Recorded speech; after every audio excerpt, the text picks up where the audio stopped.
محترم سامعین کرام، اب سوال یہ ہے کہ حضرت حسین رضی اللہ تعالیٰ عنہ تو شہید ہو گئے، نواسے رسول، جگر گوشے رسول، فاطمہ کا نور نظر رخصت ہو گیا، علی کا لخت جگر پیارا ہو گیا، نبی کا نواسا چلا گیا، تو پھر خوشی کیسے؟ یہ علماء کرام نے ایک سوال اٹھایا ہے اور اس کا جواب بھی بڑا پیارا دیا ہے۔ اس کا جواب بھی سننے جیسا ہے۔ علماء کرام نے لکھا ہے کہ مرنا دو طرح کا ہوتا ہے، دو قسم کا مرنا ہوتا ہے۔ ایک مرنا تو بستر پر ہے، اللہ فرماتے ہیں بستر پہ مرا تو مر گیا۔ ایک مرنا بستر پر ہے، اللہ فرماتے ہیں بستر پہ مرا تو مر گیا، لیکن اللہ کے راستے میں مرا تو شہید ہو گیا۔ اللہ کے راستے میں جس کا انتقال ہوا وہ شہید ہو گیا۔ تو اللہ فرماتے ہیں تو کہتا ہے مر گیا، لیکن میں کہتا ہوں کہ زندہ ہے۔ قرآن میں اللہ نے فرمایا جس کو اللہ کے راستے میں شہید کر دیا جائے وہ زندہ ہے۔ قرآن میں اللہ نے فرمایا بل احیاء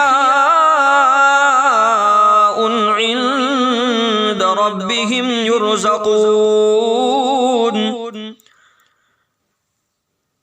جو اللہ کے راستے میں شہید کر دیا جائے وہ زندہ ہے، ان کے رب کی طرف سے ان کو رزق دیا جاتا ہے، جنت سے ان کے لیے رزق کا دسترخوان سجایا جاتا ہے۔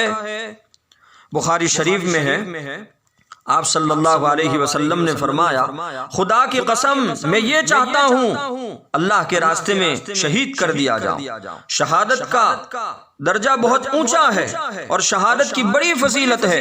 اللہ کے نبی جناب محمد الرسول اللہ صلی اللہ علیہ وسلم نے فرمایا خدا کی قسم میں یہ چاہتا ہوں کہ اللہ کے راستے میں شہید کر دیا جاؤں، پھر زندہ کیا جاؤں، پھر شہید کر دیا جاؤں، پھر زندہ کیا جاؤں، پھر شہید کر دیا جاؤں، پھر زندہ کر دیا جاؤں، پھر شہید کر دیا جاؤں۔ ہمارے نبی نے ایسا 3 مرتبہ بیان فرمایا۔ تو فیصلہ اب ہمیں کرنا چاہیے کہ حسین شہید ہوئے تو خوشی کے غم، اس لیے کہ نانا جو تمنا کرے وہ نواسے کو ملے، اور اس مہینے میں چیخنے چلانے سے، ماتم کرنے سے، غم کرنے سے، تازیے نکالنے سے، پنجے گاڑنے سے کوئی حسینی نہیں بن جاتا۔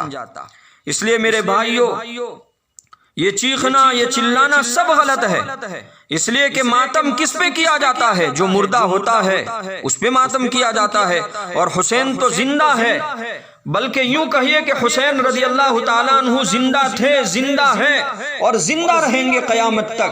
اب بتاؤ کون کون حسینی بننا چاہتا ہے؟ اس لیے اپنی دکان کا نام، اپنی ٹیم کا نام حسینی رکھنے سے کوئی حسینی نہیں بن جاتا۔ عزیز بھائیو، معلوم ہوا کہ حضرت حسین رضی اللہ تعالیٰ عنہ شہید ہو گئے، اور جو شہید ہوتا ہے وہ زندہ ہوتا ہے۔ تو معلوم ہوا ان تمام باتوں کا خلاصہ یہ ہے کہ حضرت حسین زندہ ہے، اور جو زندہ ہوتا ہے اس پہ کبھی ماتم نہیں کیا جاتا، اس پہ کبھی نوحہ نہیں کیا جاتا۔ محترم سامعین کرام، حضرت حسین رضی اللہ تعالیٰ عنہ کی بڑی فضیلت ہے، اور حضرت حسین رضی اللہ تعالیٰ عنہ کے بے شمار واقعات ہیں۔ اب ہم اس واقعے کی طرف آتے ہیں کہ حضرت حسین رضی اللہ تعالی عنہ کی شہادت کا واقعہ کیسے پیش آیا، یہ شہادت کب ہوئی اور کیا سبب تھا، کیوں حضرت حسین رضی اللہ تعالی عنہ کو